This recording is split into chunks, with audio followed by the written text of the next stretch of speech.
Geetha, it's a pleasure to have you here. Thank you.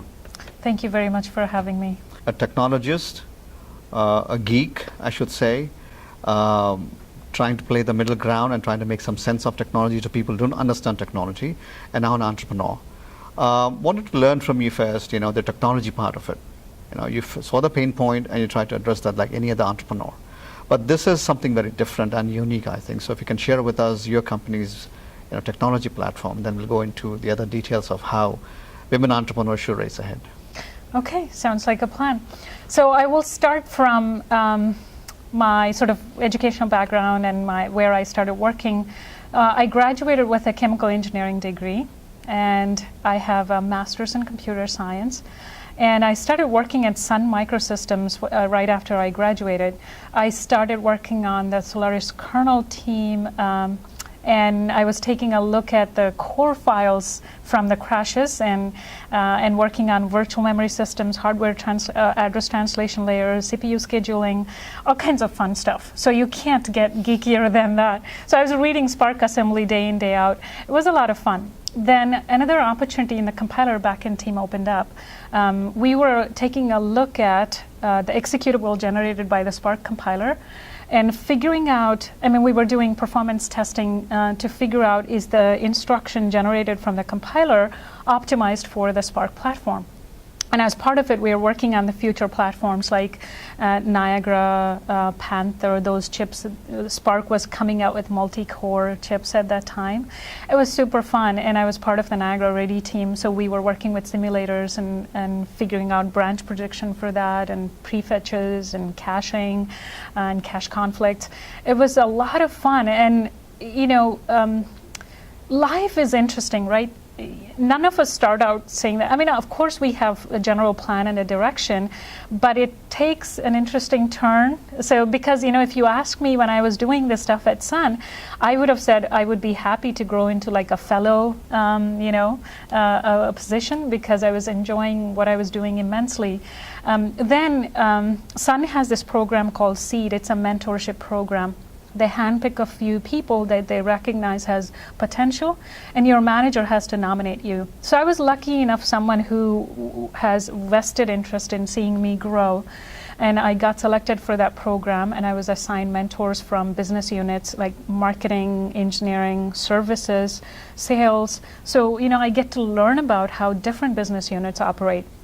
And all of them said to me, look, you're super geeky, but you are someone who can sit across from somebody else and sort of communicate ideas, communicate technology, and also you have a natural knack for understanding how people operate. So why don't you tap into that? This is core for building businesses and selling. So I went to the dark side. I was a sales engineer for a while, and I immensely enjoyed it. I worked for Azul Systems, who made hardware accelerated JVMs. So imagine, walking into an engineering meeting and explaining how this, because we built our own CPU architecture, right? It's our own processor, it's our own operating system, it's our own JVM. So you have to know a lot of, what's what. It was interesting, right? And challenging. You walk into a room full of engineers, and I'm an engineer when I say this, we love challenging people. When somebody comes in and talks about stuff, we want to know, do they know what they're talking about? So having that kind of credibility, I think, is key. It adds to your sense of, okay, I can do this. And understanding how to work with customers. And the key to sales process is really making the customer feel that you have their back, right? You are there to solve a problem, and you're not there to just constantly harass them for a check, which you have to do at some point, but in the beginning you have to establish this sort of rapport. That was a fascinating experience. And then I worked for an Israeli company called Optier. They had a business transaction tracking company. So if you are, let's say, you're Macy's.com or your Amazon.com, and on Black Friday you want to be sure there are no bottlenecks, and so you want to track the transaction from the moment user is clicking on your web server to the app server to the database layer. Where is the bottleneck? And so this software did that. It tracked the transaction through various layers, and it was a fantastic experience as well. And I have to say, working for an Israeli company, I understood how to argue and, in the best way possible, right? If you ever saw two Israelis arguing, you would think they're about at each other's throat, but they're just arguing an idea and they don't take it personally. It was a great lesson for me, and especially coming from Asian culture, like Indian culture, we don't respond well to arguments, right? So it was great. Then I was, if that's my technology background, and if you want to transition into the business one, yeah, please. Yeah. So I read a lot too, and I just finished reading a few existential books, and if you got intellect and you keep questioning existence and life, you arrive at a point, you figure out what's the point of life. And you push it a little further, you end up at a place where you say, there's really no point to life unless you create it, right? So you have to create your own meaning in your life and carve your own path. So I decidedly, I remember the moment thinking, okay, I have to do bigger things. And one of the things is take risk and step out on my own and start something from the ground up. And it's been a good journey. But when you look at this opportunity in the market they're trying to address, which is the market's pain point, now I'm asking you to switch your hat, become an entrepreneur.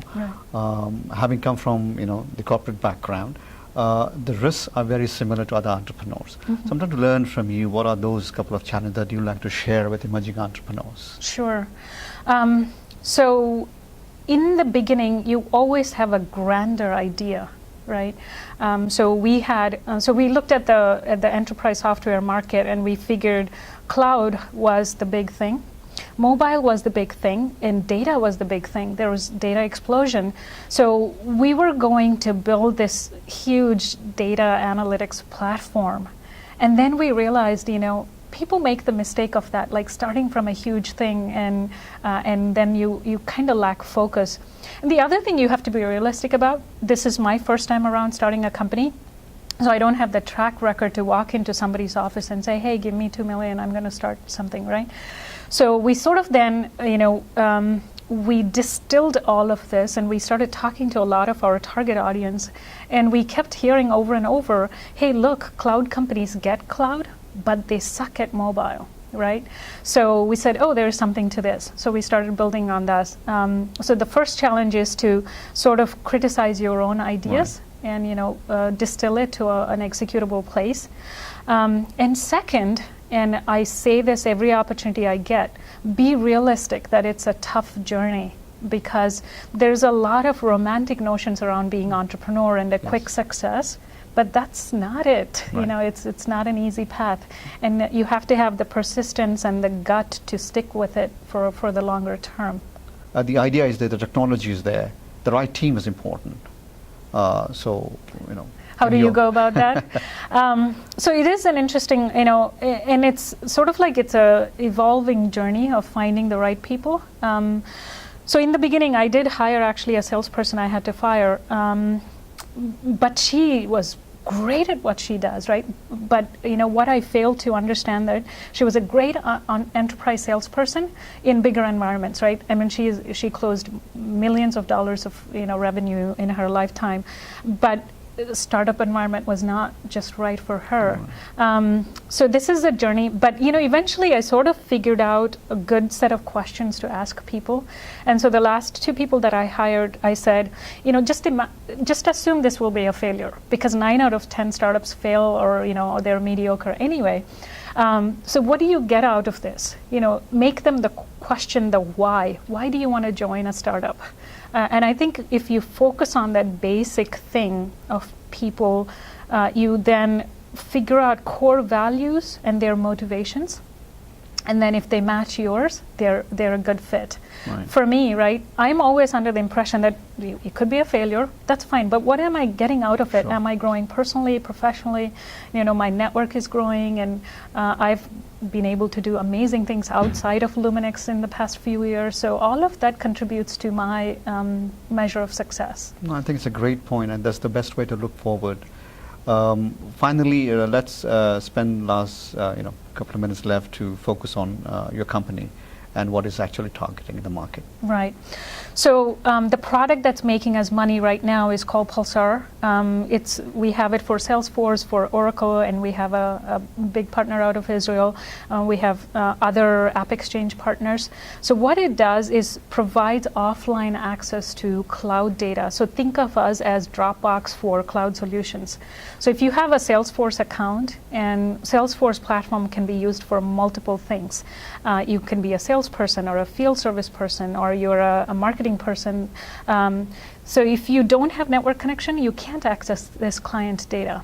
So you install our app and it downloads all of that data onto the device, and then you have that to modify, create, and read the data, and then it syncs back when there's a network connection, and offline and synchronization is a tricky problem to solve and to scale well.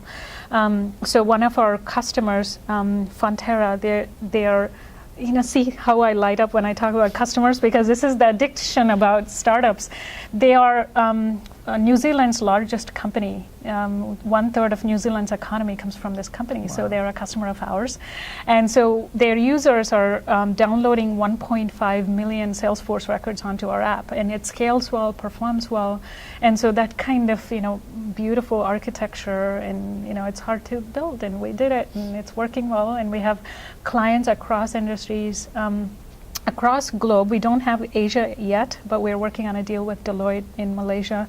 And like I said, Kraft Foods, Baxter Healthcare, Heineken, ING, like big names. And we when we sign the contracts, it's incredibly gratifying. You're mentioning an enviable list of clients. Now that you're excited, I have my last question. Sure. People would wonder, how would a startup which is 4 years old go about getting the 1/3 of the economy that is run by this New Zealand company? Right. Any insights into it? Yeah, I think, I was just talking to someone about it. The first 3 clients is like a paradox for a startup, right? Because everyone asks, who's your reference customer? And there is no reference customer. You would be if you signed it. But I think it's about really projecting trust and integrity as a company. They have to be able to trust that you know what you're doing, and the product works. And you will be there if it breaks, fixing it. So if you read our App Exchange reviews, everyone writes about our customer service and focus, because we make it our #1 priority to respond right away and fix crucial issues if there are any, because product is a product. Right. It will. So, and I think having that sort of background, sales background, really does help, as long as you're projecting we understand this and we'll solve this, and business processes run on our app, day-to-day business processes. Once you establish that with a couple of clients, it's easier, I think, for the rest of it. But yeah, I think startups, it's not easy, enterprise clients. No, but you're taking it very well, and I think you're going to have a very successful ride. So again, thank you for coming and sharing your time. Thank Appreciate you very it. much. It's been a pleasure.